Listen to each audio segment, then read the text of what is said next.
Okay, we're about ready to start now. So please sit down, get comfortable on this rainy night. Okay, so first of all, thank you all very much for coming to this book talk. This is the 15th book talk that we've held at the library, and tonight this book talk is jointly hosted by both the library and the Center for Language Education. So we want to say thank you for them for making contribution. We're very pleased and excited tonight to have Mr. Philip Yeung. Yes. Okay, and he is here with us tonight to talk about how to make our writing more lively and more memorable, which is certainly something I could use, and I'm sure everyone sitting here could also use that as well. In addition to the talk, he's also put it together into a lovely small volume. Now, this is a special souvenir volume, which is made available for HKUST people, and it is available for sale after this session. And Philip will also sign it for you if you want. Hopefully he will not get writer's cramp from signing so many. But then he can rest tomorrow because it's a worker's day off. Okay, now a little bit about Philip. Philip is a speechwriter for the president of HKUST, and he's also the senior communication manager at the Public Affairs Office. Previously, he was a freelance speechwriter for many Hong Kong leaders, including the financial secretary and the secretary for financial services and the treasury.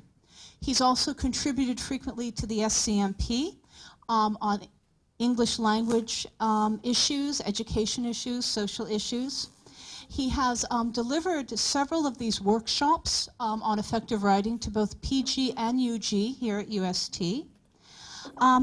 He also he completed his undergraduate education and his graduate education at the University of Toronto, and he studied briefly at Exeter College at Oxford University on a scholarship. So he is full of experience and education. So please join me in welcoming Mr. Philip Yeung. Thank you. Thank you, Victoria. Okay. I don't know about you, but having lived in several cities, it always seems to me that there are certain things that irritate you about a city. Now, in Hong Kong, that irritation has to do with the lack of witty and quality ads. I don't know about you, but I'm tired of all this bombardment of boring ads. So what I'm trying to do today is to bring you a slice of Western culture. So it's not just about language.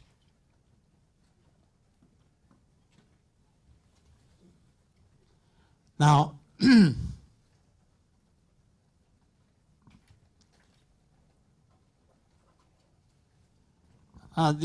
first cultural habit, if you like, is indirection. Now, what do you mean by indirection? Indirection, if you look at this ad, I don't know if anyone has seen this one, you should be able to tell right away what it is, right? It's Jingle Bell, right? Except the J and the B, they're missing. Now, they're missing for a reason. Because J and B is a Scotch whiskey. So, all right? So you have to fill in the blanks. You have to fill in the missing part. Now then, well, you know all these public service ads in Hong Kong, none of them are witty. But there's one from the UK. Don't bring the toilet with you. Now, in Hong Kong, what do they tell you? Please wash your hands after visiting the toilet. Is that right? So they prefer that you draw your own conclusion. They want to be more subtle about it.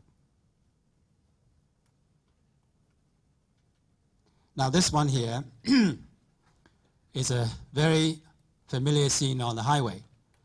There's somebody sticking out his thumb to hitch a ride. And there's a lady. Now, before this one. The lady saw this guy, and she thought to herself, oh, this is dangerous. I'm not going to pick up this guy. You know, he could do something terrible to me, well, sexually and whatnot. But then, guess what? So she drove away, but in the rearview mirror, she saw something, and that changed her mind. So she backed up the car to pick this guy up. And you know why? She saw this guy lighting up a cigarette. And she thought to herself, oh, he's not dangerous anymore, because smoking makes you impotent. So, no, I don't know if this ad will work in Hong Kong or on China. But this is a cultural thing. Okay, then of course, the male audience here may know what Durex is. I hope. Now, Durex here is well, here's the car seat, which costs you what, $217? Or you can do it a lot cheaper for $250. But of course, it's a lot more expensive than $217. They just use a symbol, right? So you draw your own conclusion.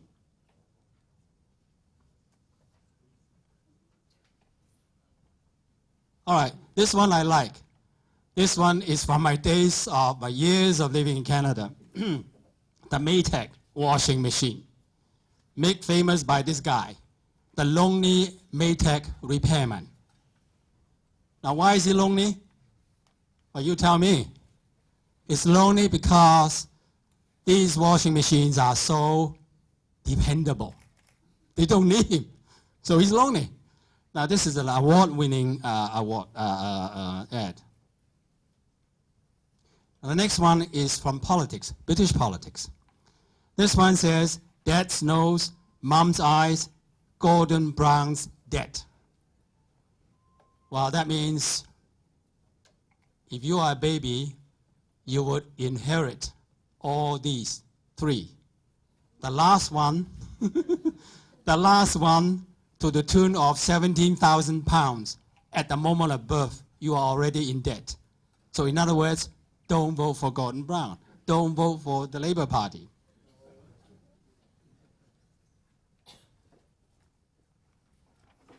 Okay, now McDonald's has a couple of interesting ones, except you don't see them here in Hong Kong. Well, you know what this is? It's not very clear.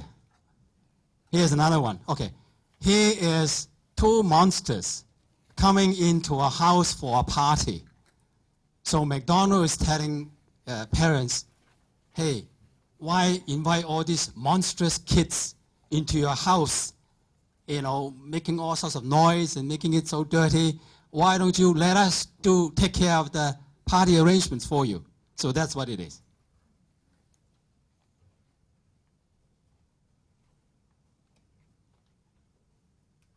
Okay, the next cultural attitude is paradox. This is very important in writing. Well, you all know this one.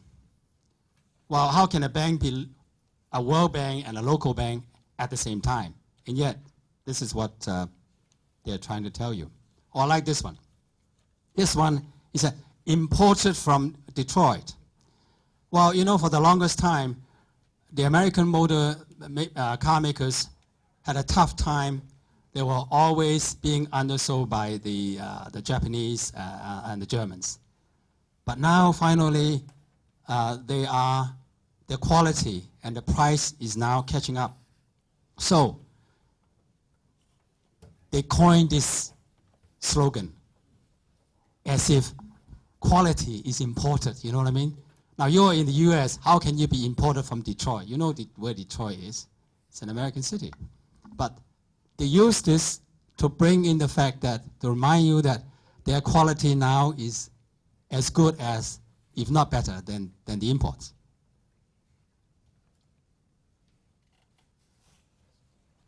Okay, And then, all these are now in the writing form. You have the right to be wrong, you know how you write. The past is prologue, Shakespeare. Well, you know what prologue? Prologue and epilogue, they are opposite, right? Something that is like a foreword, right? But how can the past be prologue?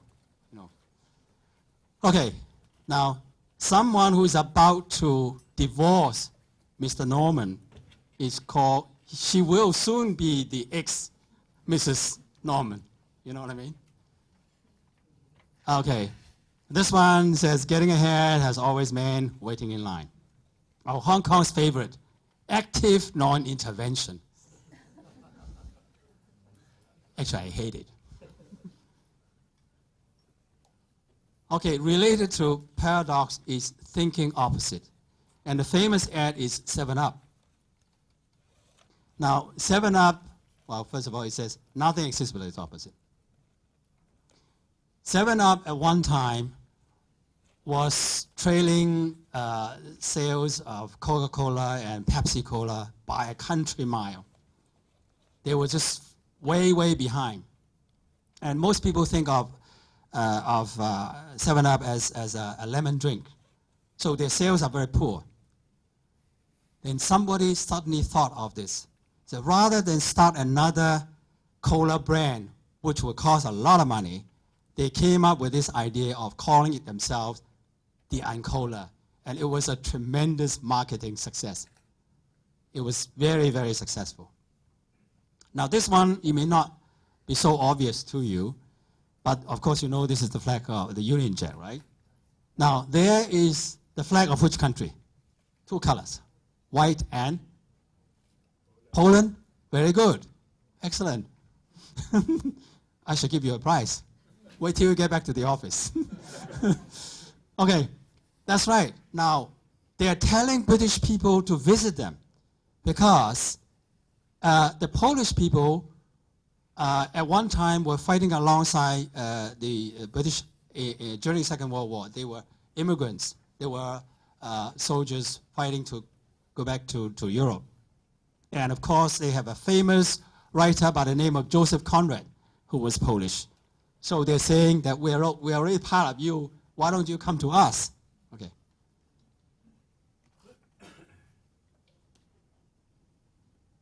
I like this one. This is terrific, eh? This is really out of the box thinking. Usually, your neighbors annoy you, a loud TV noise and radio and so on. But this one says, annoy your neighbors. Don't turn it down because the programs are so good, the music is so lovely, you know what I mean? So,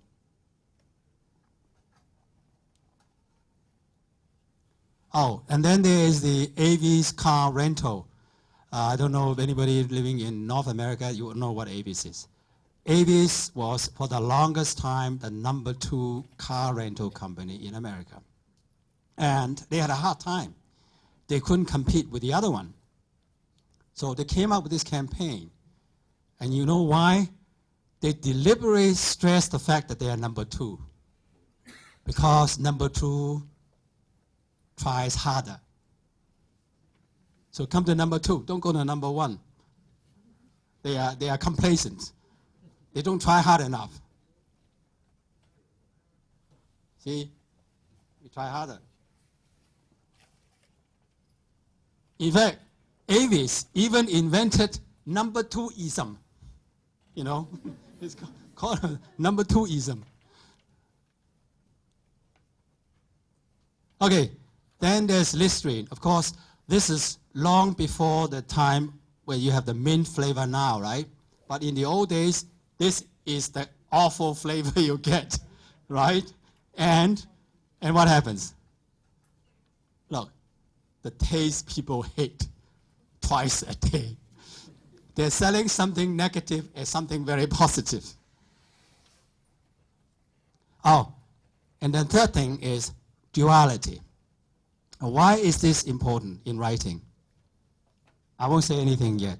I'll let you draw your own conclusion. Okay, now there are two slogans. of two gambling cities. The one is what? Atlantic City? Not Macau, okay. I'm talking about America. Atlantic City and Las Vegas. Okay. This one obviously is what? Las Vegas slogan. What happens in Vegas stays in Vegas. Now, then the next one, Atlantic City. It simply says, always turned on. Now, I don't know. Which do you think people remember longer? Vegas. Mrs. Clinton was talking about, the same thing. So there is this echo. I call it the echo principle in writing. One part echoes the other. Oh, of course, the idea being that, you are doing something sinful, gambling, and then meeting girls who are not your wife, that sort of thing. Okay? So, but what happens in Vegas stays in Vegas. Nobody's going to know. Oh, now see, the writing part is that, look, when the Times speaks, the world listens. It's balanced duality. Now then there's a double negative. The politician never saw a microphone he didn't like. In other words, they always like interviews, right? Exposure in the media. I like these two very much. I hope I'm not offending Dr. McNeil here. You are British, right? Yes. Okay, the first thing about the British. Oh, okay. I'm glad. On the continent, people are good food. In England, they have good table manners. The second one, continental people have a sex life. The English, I'm sorry, they have hot water bottles. Okay, and of course, you go into a shop, it says, you break it, you buy it. They like this kind of. Oh, more, okay? It melts in your mouth, not in your hand. I'm sorry. Yes, I'm right. I'm right. This is Apple. Soon there'll be two kinds of people, those who use computers and those who use Apple. Oh, the Democratic slogan in the US, voting is like driving a car. Choose R to go forward, to go backward. R is for what? Republican. Choose T to go forward. Okay, now you come to the techniques in these slogans. First one, parallel construction. When you write academic pieces, it's good to have parallel construction. Well, that one, kid tested, mother approved. The politician promises you a chicken in every pot and a car in every garage. Fool me once, shame on you. Fool me twice, shame on me. He was anti-Semitic on Mondays and vegetarian on Tuesdays. She looked like Lady Chatterley above the waist and the gamekeeper below. I went to bed, it was Vancouver. I woke up, it was Hong Kong. Now this is a complaint from a native Vancouverite. Suddenly the city has changed. Its population, it's changed. They woke up, that's why they call it Vancouver, right? Okay, now when they feel the heat, they will see the light. And of course, phrases like unearned wealth in undisciplined hands. Next thing is rhyme. Thomas Cook, you know Thomas Cook, huh? Okay. Don't just book it, Thomas Cook it. Oh, this is the anti-Obama ad. Just passed. The end of it now. The Americans pronounce era, right? The British say era, all right?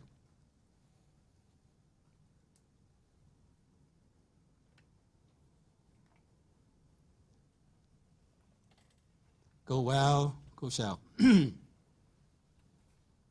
Now, I like Eisenhower back in the the early 50s.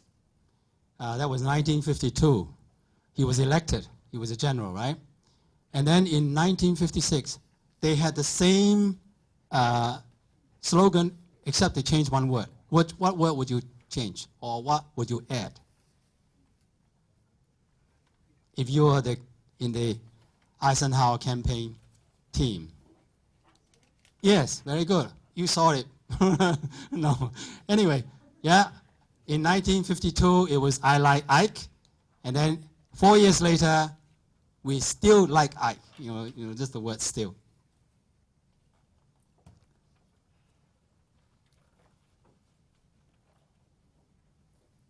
This is butter.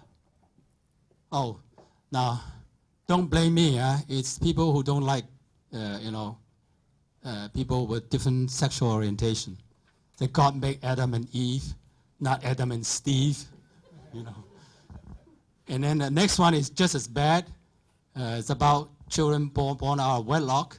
The candidate for president was had a son born out of wedlock. He said, "Mama, where is my papa?" He said, "Gone to the White House, ha ha ha."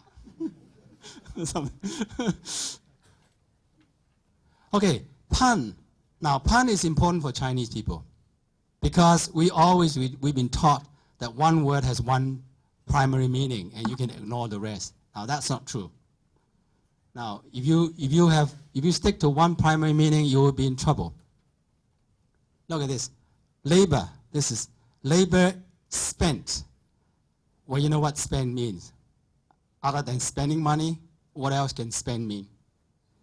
Okay, at the end of the day, are you spent? Yeah, you're tired, you're exhausted, you're not in shape anymore. So look at the empty briefcase, supposedly containing cash, but no more cash there.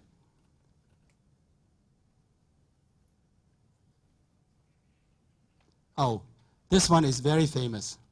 That from, I guess, at the time of Margaret Thatcher, that labor isn't working. First of all, labor, working. Isn't working, well, the government's not working. Also, the people are not working. That's why you see the long line of jobless people waiting outside the unemployment office.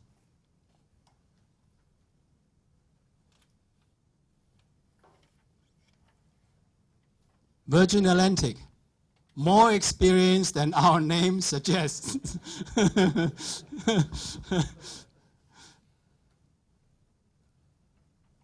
This one is cute. If you really want to touch somebody, send them a letter. I don't know how many of you would do this today.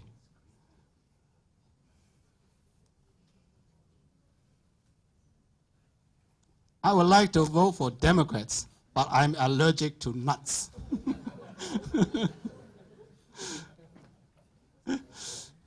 Oh, the one up there, it says, if you want to impress someone, put them on your blacklist.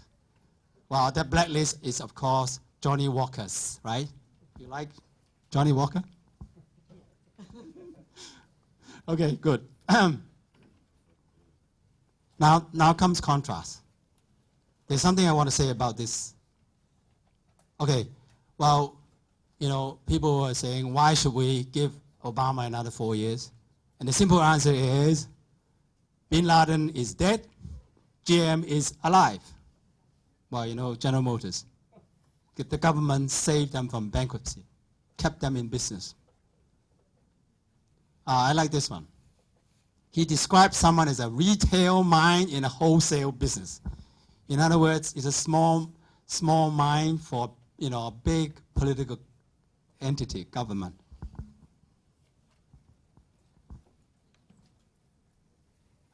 That's nice. It's PlayStation up there. Live in your world, play in ours. The Harley Davidson, of course, is a motorcycle, right? says, American by birth, rebel by choice. Oh, here. To marry is to halve your rights and double your duties. Not a good deal. Next one. How an airline got the world to agree on one thing twice. Qatar Airways. Okay. Now, contrast can be very skillfully used for humor. Look at the first one. Take a long walk on a short pier. Well, you know what that means. You tell someone to jump in the lake. You tell them to take a long walk on a short pier. You surely fall into, right? Next one. A woman with a past is better than a man without a future. And that one, the final one. He has deep pockets and short arms.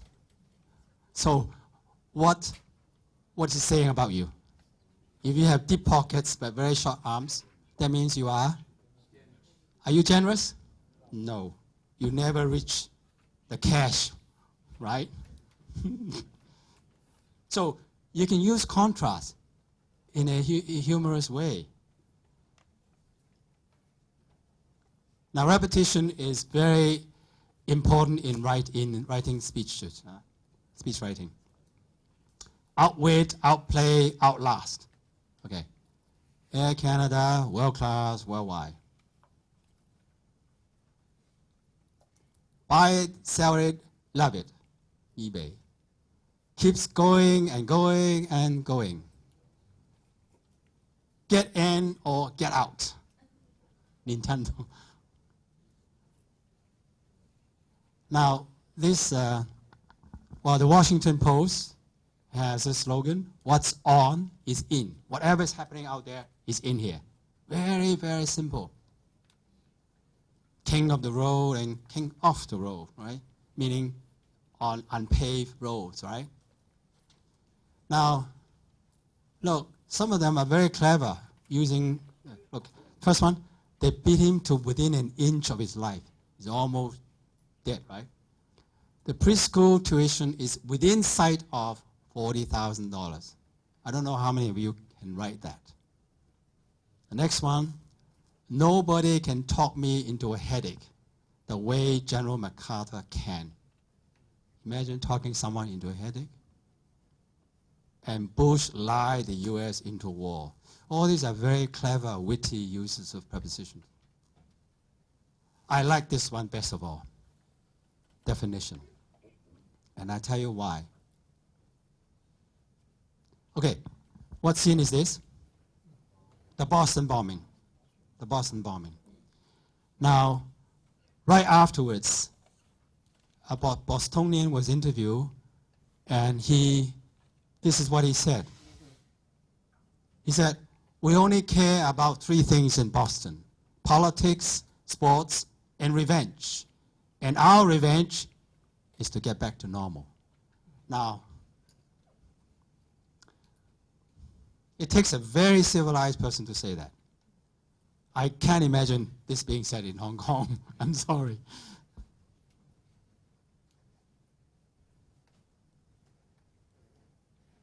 Okay, Obama is here. Recession. How do you define recession? Your neighbor loses his job. Depression, you lose your job. Recovery, Obama loses his job.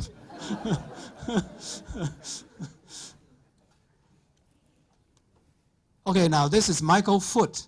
For those of you not old enough to know who he is, he was the Labour leader of UK, right?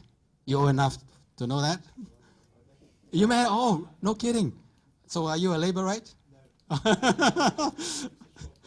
Oh, okay. Anyway, now, Michael Foot, he had a platform. His platform was 700 pages long, the election platform, promising what he would do for the country and do for the economy and do for the party. But in the end, you know what? Someone gave him a very deadly definition. You know what that is? Look for this, not this one. The world's longest suicide note. Because it's suicidal for Britain and for the party too. So after that, after this, the Labour Party never again went back to its extreme left agenda. No more. They moved toward the middle. So that's a very deadly definition. Now, for those of you who don't know Sandra Ching Lo, she's quite a famous Chinese writer in the US. And this is one of her better known quotes. She said, the best foreplay is the empty dishwasher. Because you go home, a housewife goes home, and you see, the sink full of dishes, and you have no desire to be intimate with your husband anymore. Okay? You're all grown-ups here, so I'm allowed to talk about foreplay. Happiness is good health and a bad memory.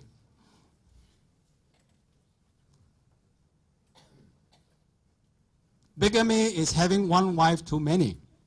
Monogamy is the same. Woman was God's second mistake. Well, man, of course, was the first one. Religions are advertising agencies for a product that does not exist. And character is what you do when no one is watching. Plagiarism is stressless scholarship. Religion is 75% salesmanship. Now, if Gladstone fell into the Thames River, it would be a misfortune. But if someone dragged him out again, it would be a calamity.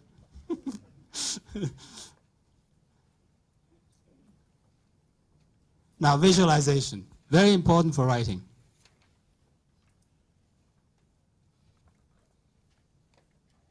What is this? This is Lenovo's face recognition security system. The password, instead of password, put your face into it.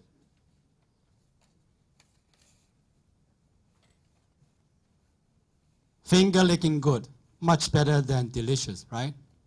You can visualize. Good to the last drop, Maxwell House, coffee. Twist the cap, Coca-Cola cap, for refreshment. Let your fingers do the walking, but nobody uses anymore. I mean, who uses yellow pages? No more yellow pages. Cohesiveness. This is important too.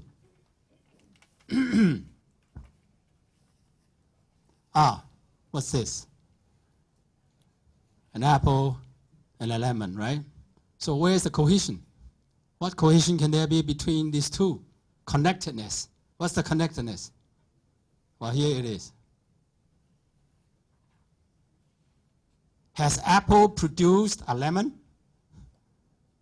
You know what a lemon is?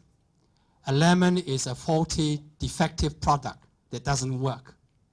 Like you would buy a car that breaks down and gets repaired all the time, then that is a lemon. So I don't know, they're talking about their iPhone, iPad? I don't know. Okay, the Sun microsystem. We are the dot in the .com.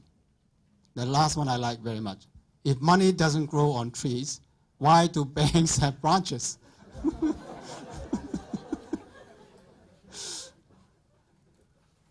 Now, I like this one. I wasn't going to tell you. If you have a girlfriend and you really want to impress her, so what do you tell her? You are the only duck in my pond. I think that's a lot more impressive than say, you are the only girl I love. She might have heard that too often.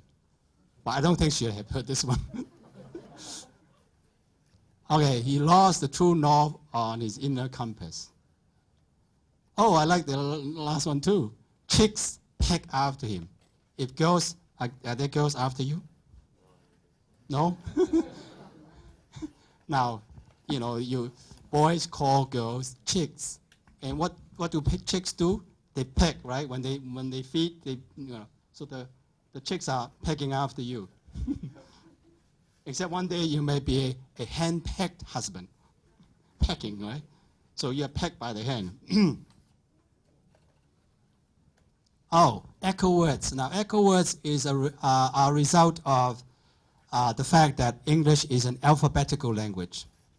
The 26 letters together generate at least 44 sounds.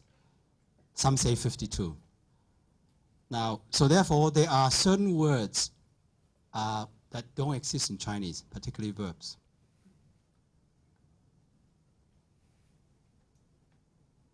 Oh, well, this is the Rice Krispies.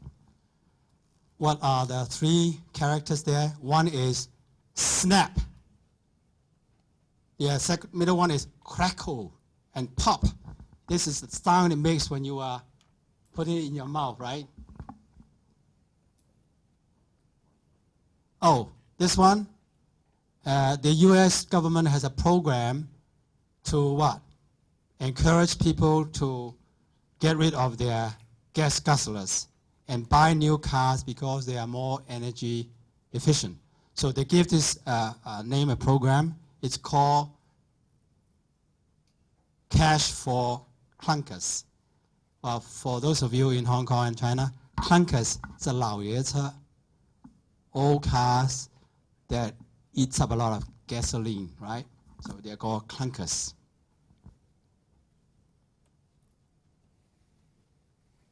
Well, asking questions. Nobody can really ignore a question. When you write, it's very much in your face. You know what I mean? This one is good. Have you met life today? It's called Met Life, Metropolitan Life. Have you met life today? Clever, isn't it? Now, are you better off now than you were $4 trillion years ago? Not years ago, $1 trillion ago. Instead of years, 4 years ago, they said 4 trillion. Alliteration.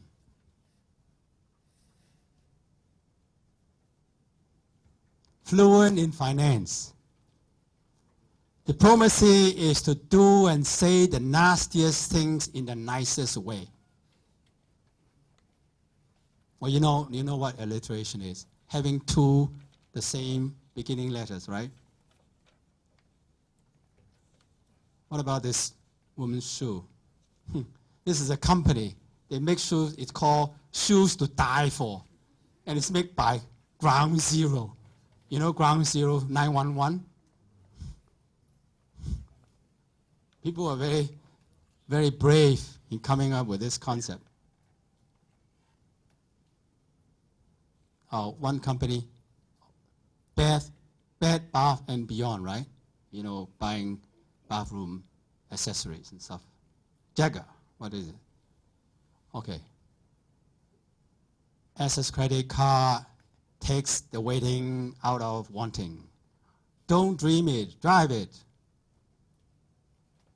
I like this one very much. It is something we Chinese or non-native writers ignore all the time.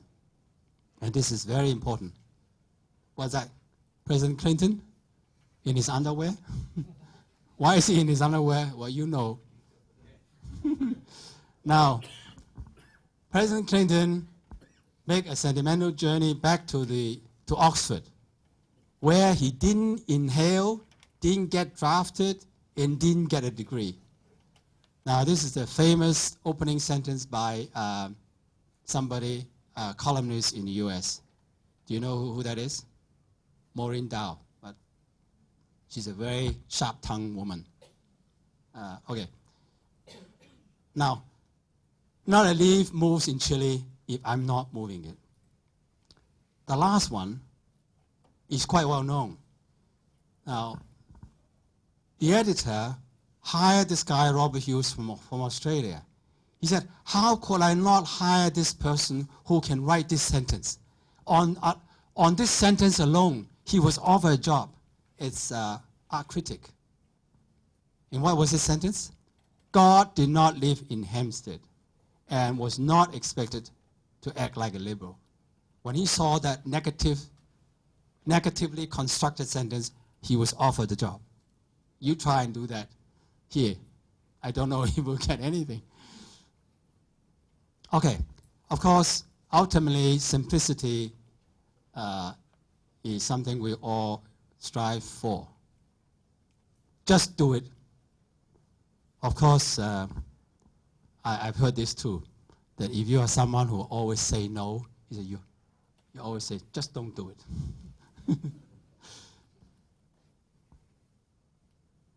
A diamond is forever, think small, I am what I am. Now it says, simple English is nobody's mother tongue. And the great artists and thinkers, they are all simplifiers. Look at this one, Mary McCarthy. He is a mouth looking for an ear. You always want somebody to listen to him. Now, I recommend alliteration and rhyme for writing reasons, for several writing reasons. Now, one reason I can tell you today is this. Look at this one. Flexibility furthers, gets you further, makes progress. They both start with the letter F, right? And the famous title of a book by James Fellows, who was here, he was a speechwriter to President Carter. And his book is called Blind into Baghdad. I thought it's very clever. Very simple, very clever. Okay, you all know who Sarah Palin is, right? And this is how she complimented her running mate, John McCain. He said, you are Mr. America. I am just Sarah from Alaska. Well, she's gotten pretty far on that. I like this one. Just die. We'll do the rest. you know, when you are this bold, how can you ignore a message like that? Just die.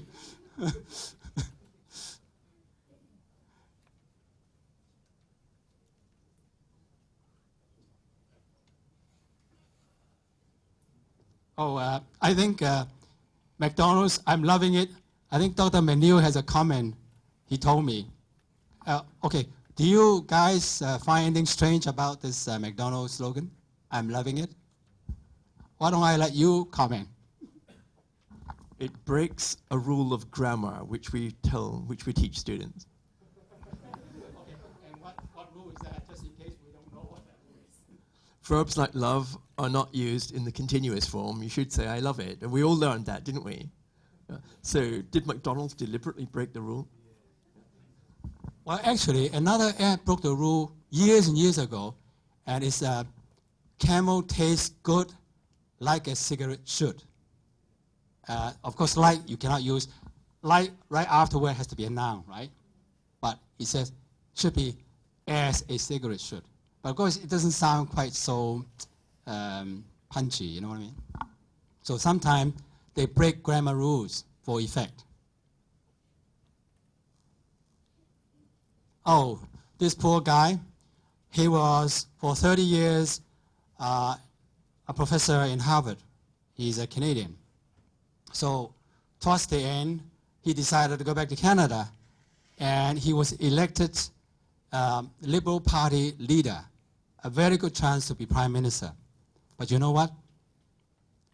The Conservative Party seized on the fact that he was overseas for so long, and they killed him with one simple slogan. You know what that slogan is? Just visiting. He never recovered. It's, you know, you're not committed to this country. Why should we vote you into power? You're just visiting. Now, he did not have an answer for it. He should have an answer. Instead, he tried to explain. You cannot explain against this. You can't explain it away. Now, okay. The next thing I'm about to say is either going to get me a pink slip or a blue ribbon as Employee of the Year at this university. So if you are a friend of the council chairman or the president, please don't say anything to him about what you heard here today. Now, this is a university that has come a long way in a very short time. And of course, we have a lot to be proud of. But being young, we need to brand ourselves and sell ourselves. We're not exactly Oxford, Cambridge, and so on. They're all well-known global household names, but we're not. So this is what we do. So then, beautiful campus. Now, before I go to that, you know what? The university, instead of highlighting certain memorable qualities, attributes, it outlined 5 things for you to remember. Now, please read your annual report or whatever, you see it there. 5 different things, 5 big paragraphs. Who is going to remember? Now, when you compare this with what the University of Utah just simply says, imagine you. University for imagination, you know?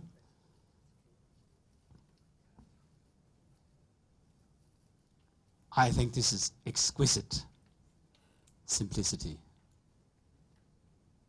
Now, just to keep you from falling asleep,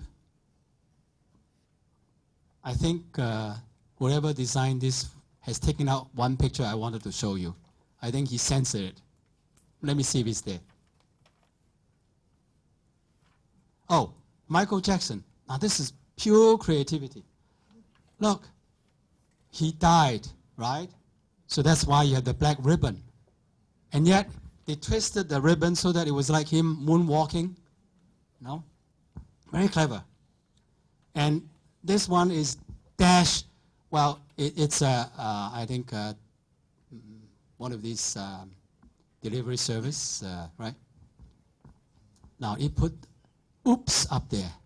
What does it remind you of? UPS, right? So they're casting, they're trying to ride on the fame, the global fame of UPS, and indirectly, obliquely saying something bad about them, right? Oops. We don't oops, they oops.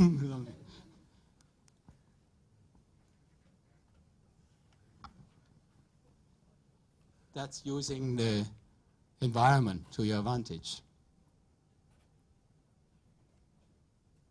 Now, actually, there was one photo. I guess my friend at the back, he took it out. And maybe I should ask him to come up here and tell you what that photo is. That photo is Google. Now, how many O's are in Google? 2. And if it's X-rated, those 2 O's will refer to what? You figure for yourself, okay? You Google it, you'll find it. All right? Now, we have some time for questions. Now, I put all these together just to stimulate your thinking, so that for us, it's not just grammar anymore, because you need to use language with power, with creativity. And English is a language that constantly changes with new words being coined. So if you're only stuck with grammar, I think you're in big trouble. It's something we can learn from the ads and the slogans. And on that, thank you very much. Okay, well, thank you very much, Philip. And for those of you who came a little bit late, you see the picture there on the screen, and this is a book which Philip produced. It's available as a souvenir for purchase in the back after the talk. Now, again, in addition to saying thank you to Philip, I also would like to say thank you to the Center for Language Education for co-organizing and co-hosting this talk. We have the director from the Center for Language Education here, Arthur McNeil, and he will say a few words, and then we'll have Q&A. Thank you, Victoria. Very few words, and particularly an enormous thank you to Philip. Philip, as you probably know, is a professional writer. That's what he does for a living. And we've all been on the receiving end of Philip's text. And what I have discovered is that he spends a lot of his time analyzing the writing of other writers. Because I think almost everyone in this room needs to write well in terms of their own careers. So we're all very, very keen to find out how to do it better. And the way Philip has done it, and we've been to other lectures of his where he's analyzed speeches made by famous people. And Philip, of course, his talk is full of exciting examples. But what we realize that underneath all of this is very, very careful selection. And if you listen very carefully, he actually touched on lots of rhetorical, my writing experts, my colleagues are here who know a lot more about writing than I do, lots of rhetorical devices, functions, in which all of these have been categorized. So I think when we think rather carefully about once the wonderful, memorable examples all settle down, we'll realize that there's lots and lots of very useful principles that I think we can all take away. But since we're in a university, I know that most people here, they know that their audience for what they write is either their advisor or their external examiner, or maybe the editor of a journal.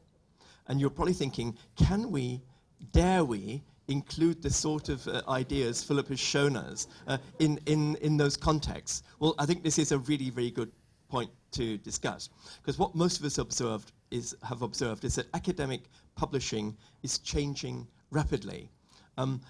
What journal editors are looking for is writing which will interest the audience, not just be a good factual account of research that's been undertaken, but the papers which get accepted are usually those which score high on the readability index, which is something where after the first draft, we probably all do a first draft where we include all the basic facts. Then we go through draft 2, draft 3, and I'm just looking at what stage should we start including the sort of ideas that Philip has been giving us. I assume it's draft 2 or draft 3. We don't start off with all the exciting, memorable language, but it has to come in at some point before we submit it. Anyway, Philip has very kindly agreed to respond to your questions. So Victoria is going to organize the Q&A. Okay, thank you very much, Dr. McNeil. Okay, so I'll be passing around the mic for questions. So does anybody want to start off? Okay. I will break the ice by asking the first question. And that is, I very much enjoyed listening to you all. And I think Dr. McNeil touched on the point of maybe we might be a bit shy, especially in academic writing, to do some of these daring techniques. So for a beginner or a young writer, which of those techniques would you recommend? So, the echoing, the alliteration, the... Okay. Well, let's start with echo. Now, in English, there are some words which are more interesting. It sounds better to the ear than others. For example, if you say you're nervous, you have one adjective. Now, but if I say you're twitchy, Twitchy,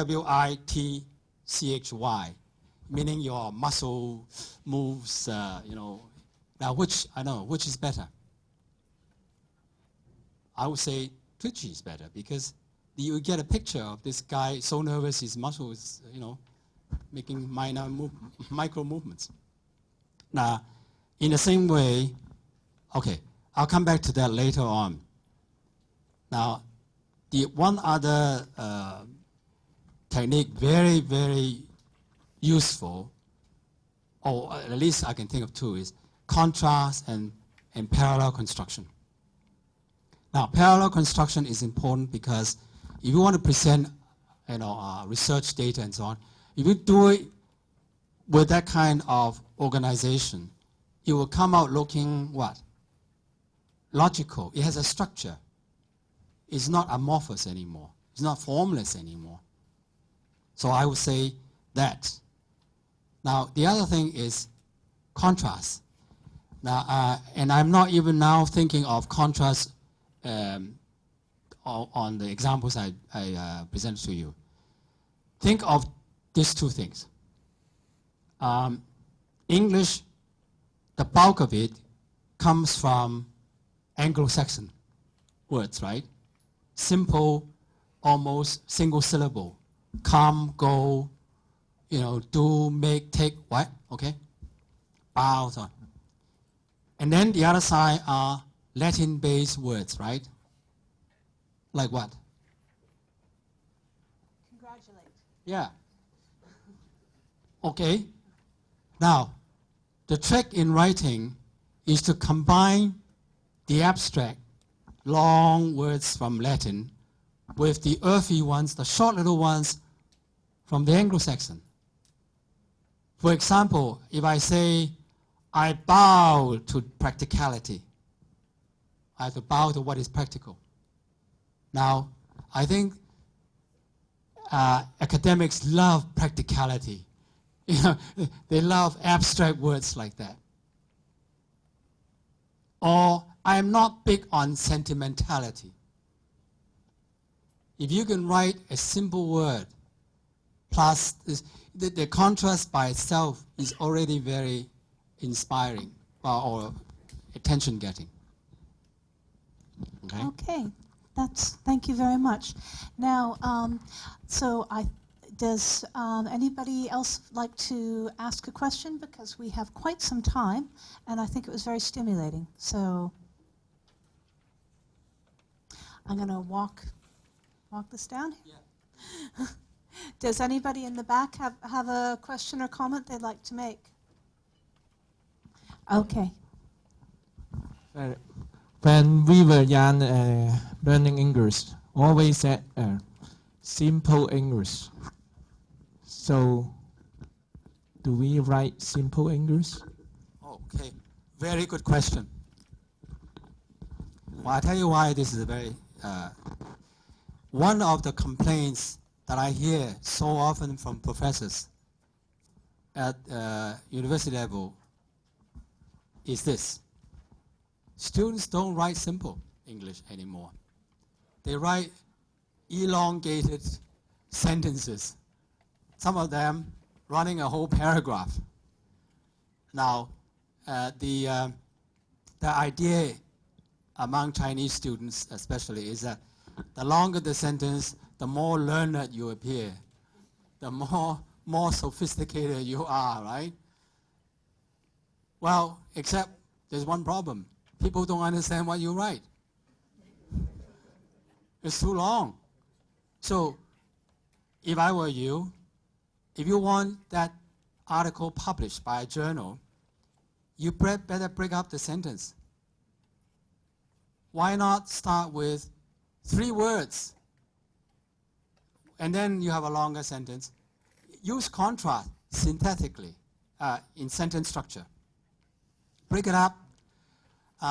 One thing that Chinese students don't realize is that writing is very much related to breathing. When you breathe, look, give yourself time to catch your breath. If it's such a long sentence, well, first of all, by the time you finish, you've fallen asleep yourself. So you should pace yourself. Now, for most of you, you learned writing from textbooks, from grammar, and from teachers who don't themselves write or even speak English in high school. What are you going to do? If I were you, I would, if you can, if the living arrangement allows you, in fact, you can go on the internet. Every day, at least, spend half an hour plugging into news programs, commentaries, and whatnot that you are interested in. And you can hear how sentences are delivered. Now, in Chinese, the relationship is not so obvious, but in English, there is a very close kinship between speech and writing, good writing, I mean. In fact, I would like you to use a conversational style sprinkled with words I just told you, these longer words. All right?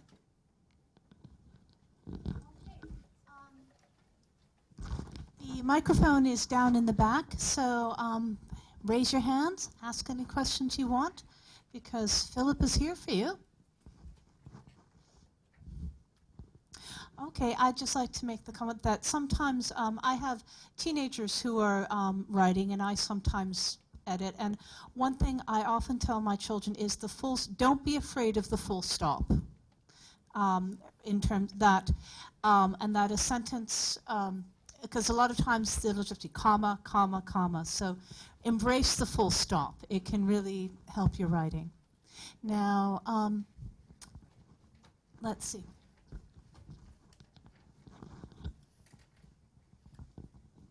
Yeah, thank you. Just one question.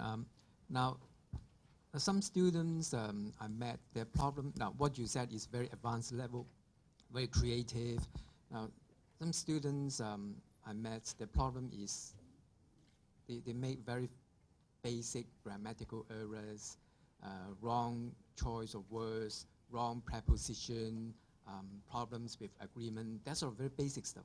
So what, and it's quite common. So what would be your advice to them? Sorry. That's a very fair question that every teacher has to face. And I will say this.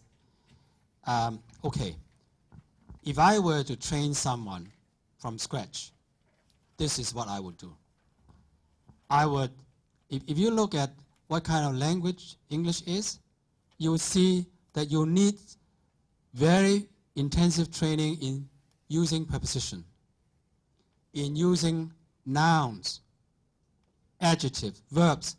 Now, you say, oh, I already know that. No, hear me out, and I'll tell you why. Now, all the time, we have been told to learn these 8 parts of speech, all kinds of grammar rules that don't make sense to us. And that's why we never have the concept of impact, right? So, to begin with, I would say start with a basic sentence.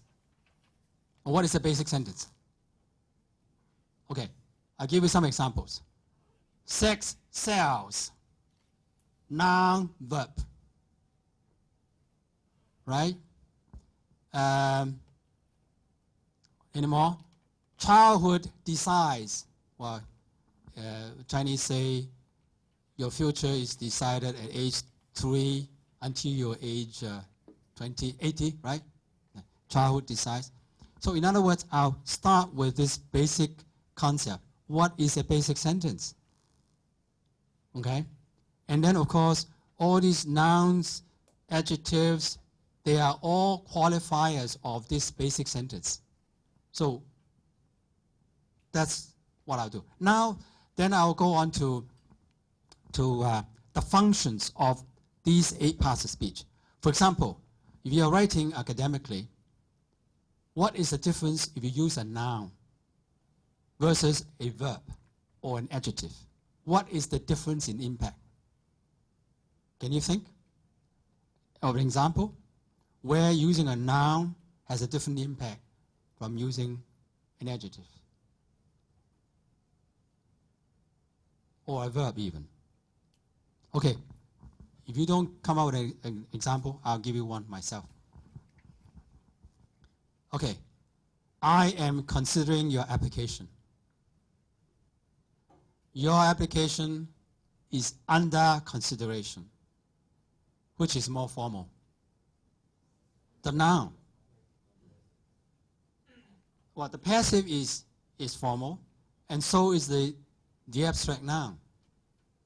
Now, so what I'm saying to you is, look at the impact, look at the effect of choosing one. And you know, in Hong Kong, we're always fighting for freedom of expression. To me, freedom of expression is how you liberate your language. I'm talking apolitically. I'm not talking about politics at all. Because in language, you know, there's 100 different ways of saying the same thing. I can say that, oh, I'm going into retirement, and therefore, my working days are over. So, working days, adjective. I won't work anymore. This is another way of saying it. You know, use this. You can say the same thing in so many different ways. Now, instead of telling you, oh, this is passive voice, but why should there be a passive voice? Okay, I'll give you a couple of examples. And then suddenly passive voice makes sense to you. Okay. I remember one famous sentence from Irma Bombeck. She's a writer, popular writer, but maybe you haven't heard of her. And I remember one sentence she has is, the roads into the city, the roads, the highways, are increasingly being traveled by women with children, working women with children. Oh, now, we don't say that in Chinese. How do you say the roads into the city are increasingly being traveled by? You just don't. And of course, bureaucrats love the passive voice. Instead of saying, I reject your application. Oh, your application has been rejected. You don't know who rejects it. They always hide behind this thing. Or your bank, you're falling behind your loan. And it's, instead of saying, you have not made your payment, you say, payment has not been received. You know, just somehow. So, in other words, I want you to go home every time to ask yourself, what is the difference if I use active and passive? What if I use a noun versus a verb or an adjective? So I think that we need functional training, from a functional perspective, not the grammar rules. It will make it much more interesting.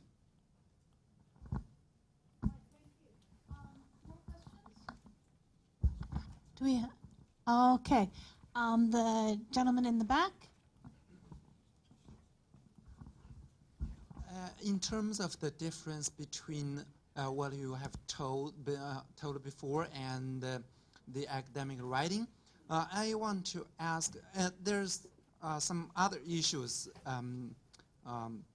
like apart from the grammatical issue, there are also logical issue. I mean, in order to impress the others in advertisement, sometimes we have to be anti-logical.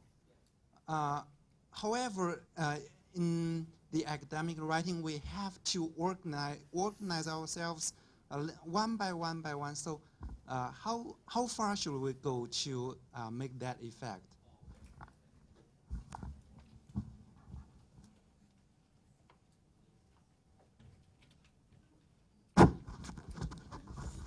Don't spit into it.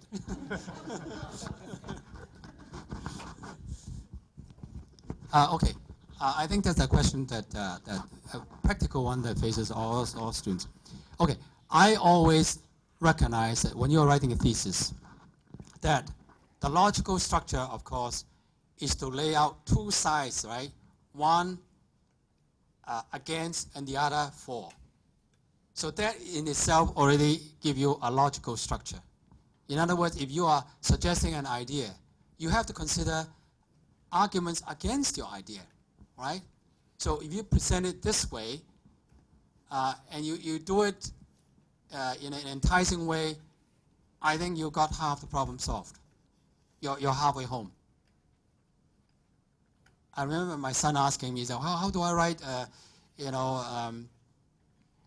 something on this issue? I said, look, there are two sides to it. So you argue, you lay out the issue, you argue for it, you look at the opposing arguments, and then you have your conclusions. Why make it more complex than that? And then the rest is language, how you couch them, the arguments. I don't know if that has answered your question. Thank you.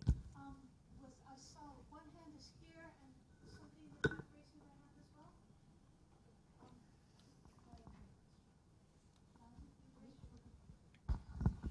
Philip, I got two questions for you. The first question is, what inspired you to be a professional writer? Okay. The second question is, could you share with us your joy and also your headache of being a professional writer? Okay.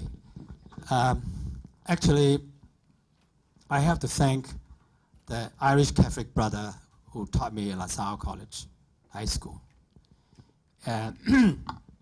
Well, he spent, I remember, 6 months teaching us Shakespeare, King Lear. And he was, using a ruler and was pacing up and down and behaving like he was an actor, And you fell in love with, you know Shakespeare. His language may be antiquated, but it's so powerful. And well, you know how teachers influence you. He said, Philip, you should go into literature. Well, I didn't, but I fell in love with language. And the funny thing was, when I was in Canada, I used to work for the Canadian Immigration Department. They always picked me to do staff training, presentation, and stuff like that. So gradually, I see the utility and the power of language, Now, about the second question. Well, these days I live alone. But you know what? I have never felt a moment of solitude, loneliness. Because every moment I have is absorbed doing two things. Seeing how language works in writing and in speech. Now, if I watch, let's say, a tennis match, I would sit there with a notepad.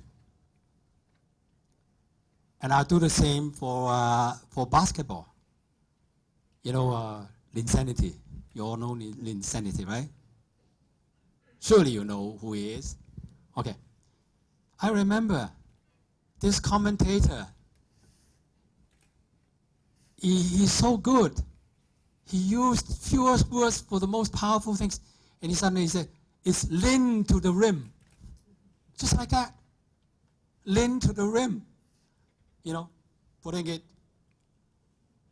Now, I'm sorry, I am very biased against Cantonese commentators. Please, don't waste your time. Because they don't even know the fundamentals of communication. You have the TV picture, but they need to keep talking every second.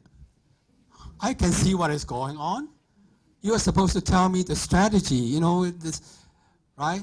So there's no beautiful language. And there was this guy called, what's his name? Fong Wing. Oh, God. Oh, this guy, every time he comes on, I turn it off. It's so painful. And then he's made famous by this idiotic statement, the ball is round. So what if the ball is round? Of course the ball is round. Oh, anyway.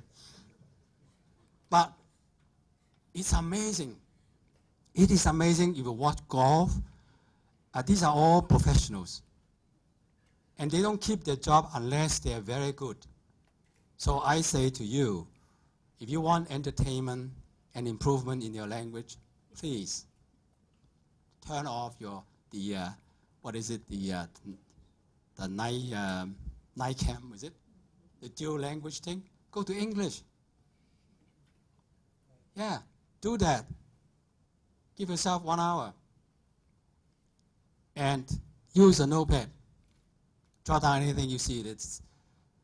So you ask me if I feel any pain or as a writer.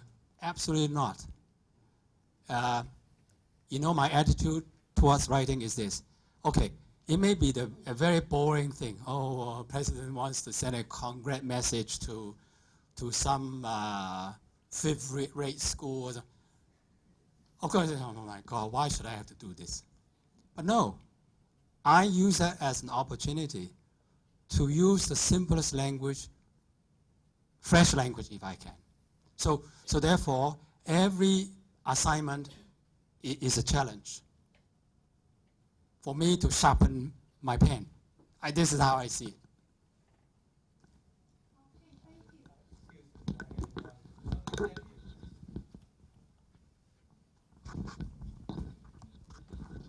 Excuse me, it's not exactly a question or a comment, maybe.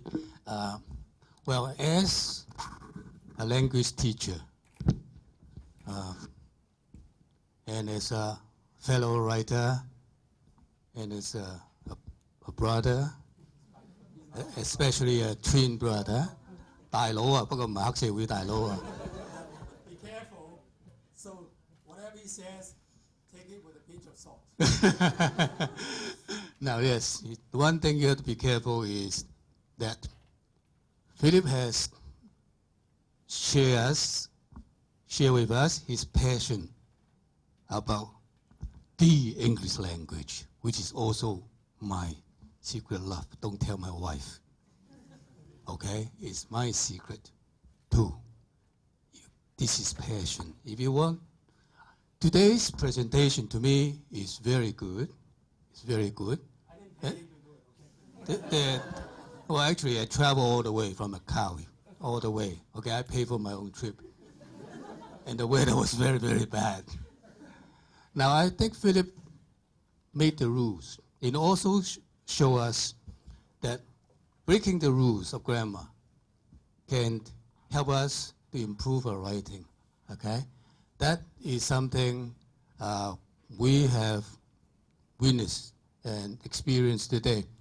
But one thing which Philip hasn't said is that apart from getting to know the rules and go beyond the rules of grammar, you need a mentor, M-E-N-T-O-R. A mentor is not a grammatical concept. A mentor is a person, right? Find one person that will support you. Philip mentioned verbally the brother, we had the teacher, the Irish brother, and there's another person here today in this hall, and this book exactly is dedicated to CK, if you have the book. And CK is sitting next to me. Now, he is Philip's mentor, okay? That part has not been said. No. The next lecture will be by my mentor. CK, will you please stand up and let people recognize you? Yes. He was the former director of our Public Affairs Office. Yeah, he's the one who changed my life. Yes, that's why the book was dedicated to him. So let me... The very first thing that I did on joining UST, that was in year 2006, was I know that I need a good writer, and I hire Philip. And that is one of the best decisions that I've taken over all these years. Thank you, Philip. Thank you. Actually, he got to know me from reading my articles in the South China Morning Post, and he sent me an email and suggested lunch, and the rest is history. All right. It's getting close to the time to wind up. Do we have any further questions or comments, especially from some students who perhaps might be a bit shy? Okay, find the gentleman in the yellow shirt back there.